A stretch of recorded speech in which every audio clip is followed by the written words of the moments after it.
अस्सलाम वालेकुम। MBA इन 2025।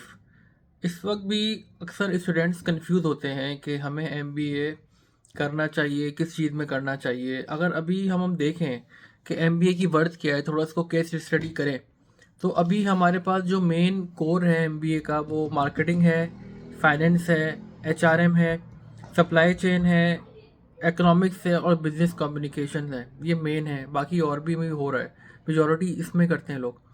अब रिसेंटली देखा या क्या गया मेरा, जब मैं MBA कर रहा था, कि कितने स्टूडेंट्स, लेडीज़ ऐसी थी, फीमेल, कि जिनकी फील्ड ह्यूमन रिसोर्स की थी, लेकिन वो मिस्टेकनली फाइनेंस में अपने दोस्तों के कहने से वो आ गई। अब जब वो आ गई, उनको ना मैथ्स समझ में आ रहा है, ना उनको अकाउंट समझ में आ रहा है। तो जब आपकी फील्ड ही नहीं है तो आपने फाइनेंस में कदम क्यों रखा?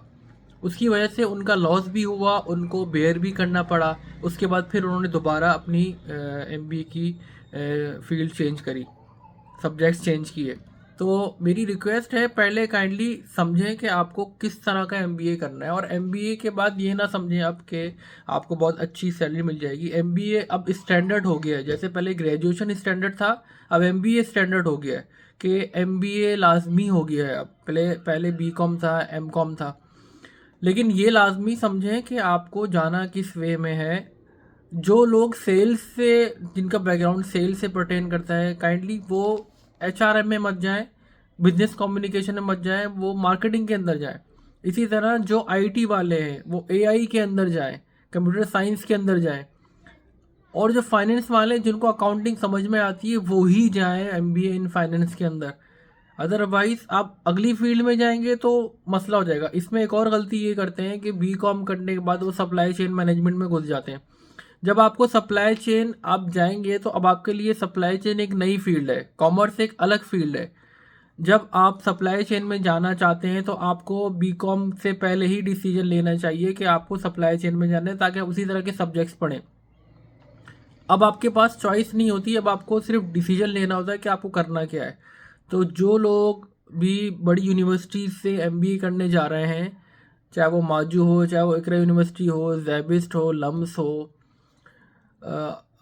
IBM हो, जहाँ जहाँ से कर रहे हैं, इस चीज़ का ख्याल रखें कि आपको किस फील्ड में जाना है, वरना आपको लॉस बेयर करना पड़ेगा। और इसमें एक और चीज़ भी है कि अगर आप अफोर्ड कर सकते हैं प्राइवेट के अलावा, अदरवाइज़ यूजुअली वर्चुअल यूनिवर्सिटी, अल्लामा इकबाल यूनिवर्सिटी से अक्सर लोग कर सकते हैं, लेकिन उसकी इतनी वर्थ नहीं है।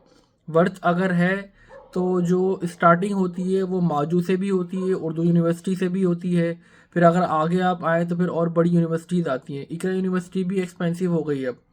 लेकिन अगर आपका बजट 6 महीने का 1 लाख से 1.5 लाख के करीब है तो आप माजू से कर सकते हैं। और अगर बजट आपका 2 लाख या उससे ज़्यादा है तो फिर आप इकरा की तरफ और ये दूसरी यूनिवर्सिटी की तरफ मूव हो सकते हैं। और अगर आपका 6 महीने का बजट इतना भी नहीं है तो कम से कम आपको फिर अल्लामा इकबाल या उर्दू यूनिवर्सिटी से करना पड़ेगा। अदरवाइज़ यहाँ से आपके लिए थोड़ा मुश्किल हो जाएगा। ठीक है जी, थैंक यू।